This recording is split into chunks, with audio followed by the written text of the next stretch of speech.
साहेब आयज तुमी सिरिजांव जेजूत नाजारेत फेस्ट आसा तो कितें सांगचें दिसता? आयज पयले सदेर सगळ्यांक फेस्ताची उनुनीत कोरबी हें आमचे शिरगांवचे पेजीचे फेस्त ते आख्ख्या गोंयभर फेमस आसा। गोंयभरच न्हू तर आमचे गोंयचे आमचे शिरदोनचे भाव आनी भयणी जे भायल्या देशांत रावता ते सगळे जाण ह्या फेस्ताक व्हडल्या उमेदीन येतात आनी आयज हो शिरगांवचो गांव सामको भरलेलो आसता आनी खूब बरें दिसता हांगा येवन ह्या फेस्ताक। आमी एवरी टायम ह्या फेस्ताक येता आनी लोकांगेर वयता। आमचे जे क्रांतिकारी भाव आसा हांगा शिरदोना रावतात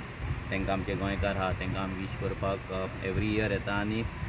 जो मोग तेंच्या कडल्यान आमकां मेळटा आनी मेळत आहा हो मोग असोच मेळचो हे देवा कडेन आमी प्रार्थना केल्ली आहा आनी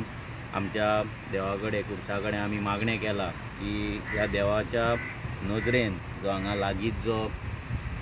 मरिना प्रोजेक्ट येता आनी जे गोंयचे आमचे निसणटन आतां सद्या हें करीत आहा हें खंय तरी बंद जावचें हें देवान